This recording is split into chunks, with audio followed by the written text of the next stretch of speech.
से मैं हारी, मैं आई तेरी द्वार।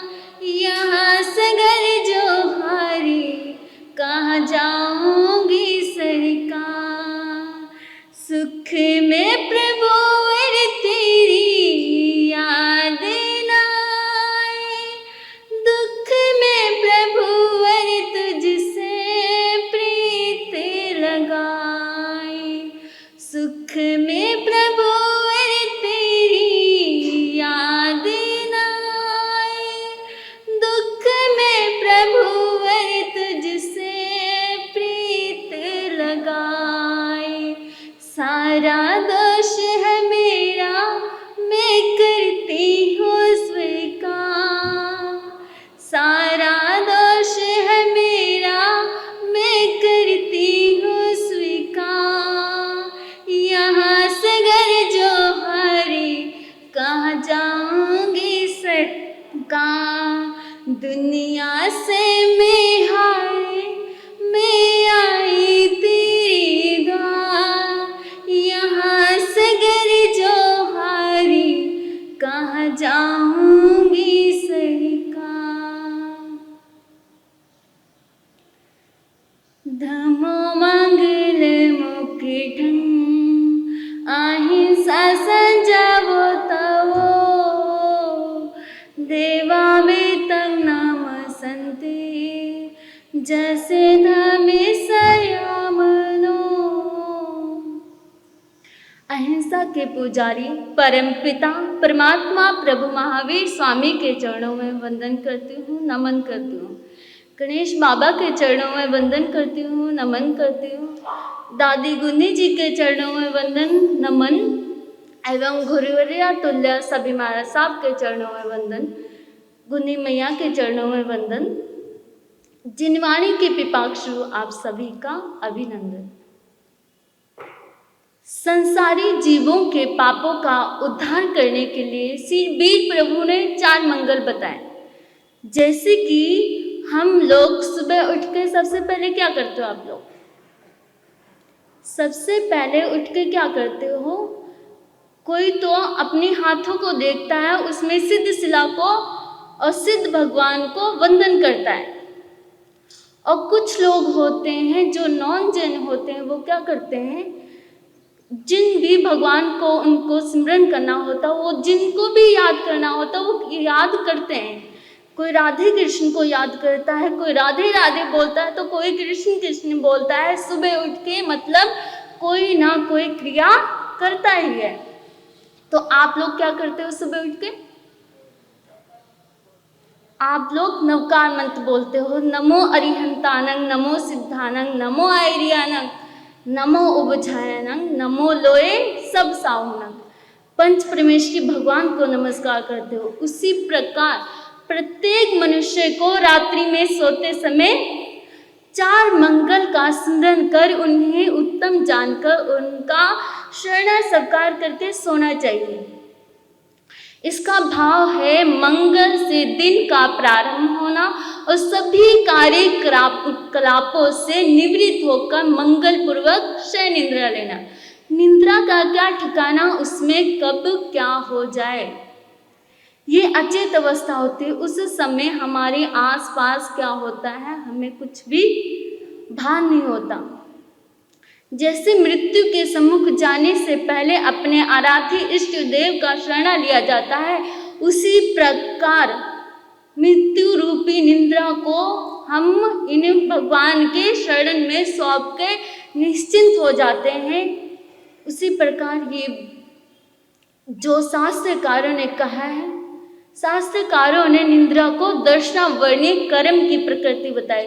यानी जिस समय निद्रा होती है उस समय मस्तिष्क तो चलता है, किंतु ज्ञान दर्शन आत्मा की सुप्त अवस्था में होती है।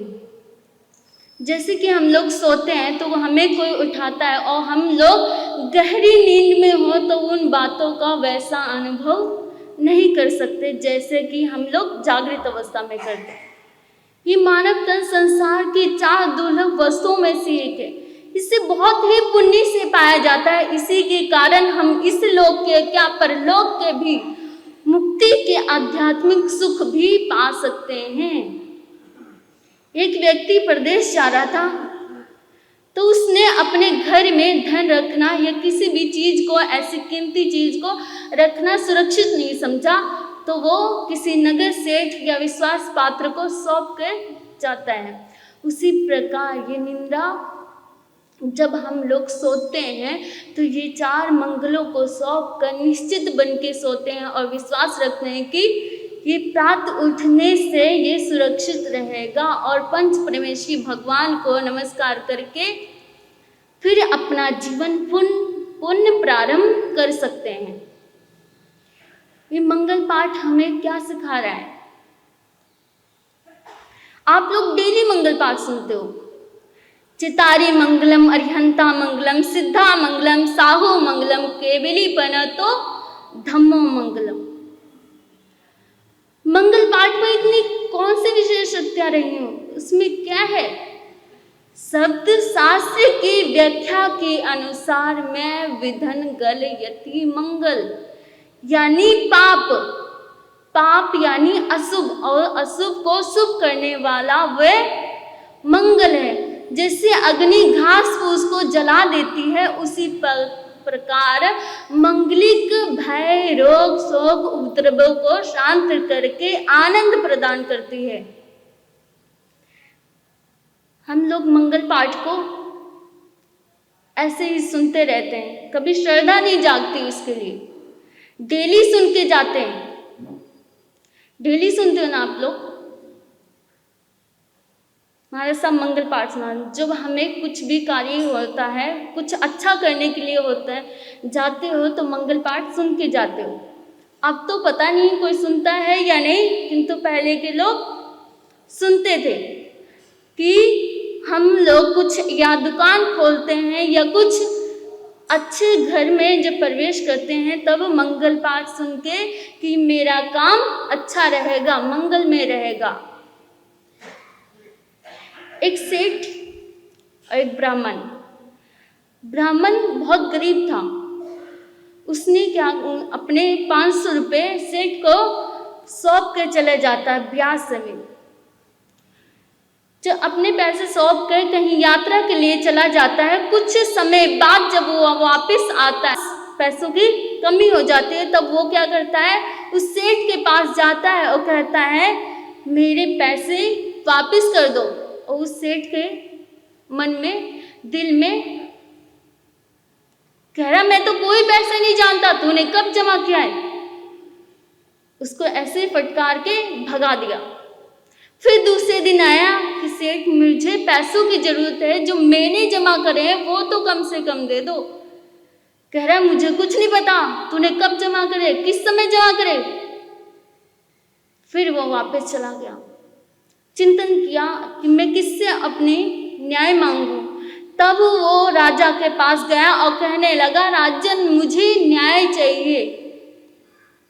राजा ने न्याय करने के लिए कहा कि मैं जब सुबह जब रथ यात्रा निकलेगी, तब आप उस सेठ के थोड़े से घर के थोड़ा सा दूर खड़े हो जाना। वो ब्राह्मण ने तो राजा की बात मान के अगले दिन जब यात्रा निकली, तो वो ब्राह्मण उसके घर के थोड़ी सी आगे जाके खड़ा हो गया।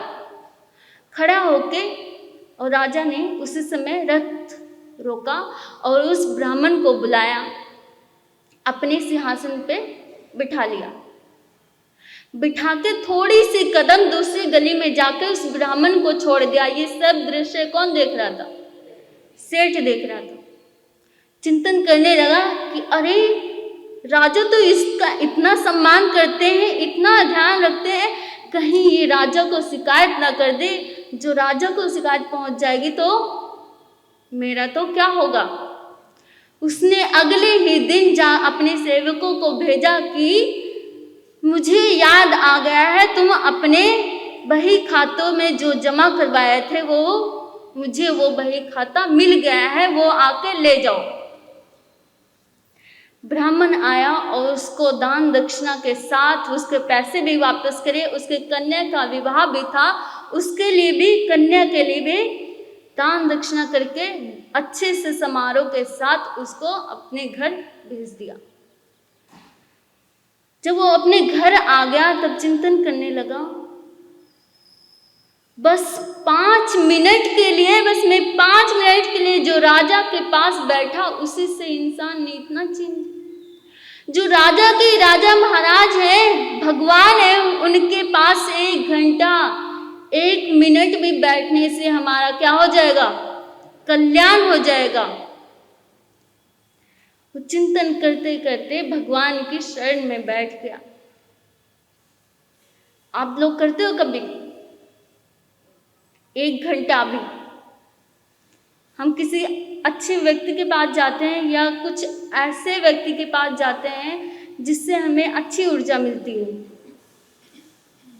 इसीलिए ये मंगल पाठ हमें सिखाया है कि हम जब भी सोए अपनी नींद को क्या करके सोए, अच्छे से, कि सुबह उठने पर हमारा ये देह जो है सुरक्षित रहेगा, और बाई चांस हमारी मृत्यु भी हो गई तो भगवान संभाल लेगा।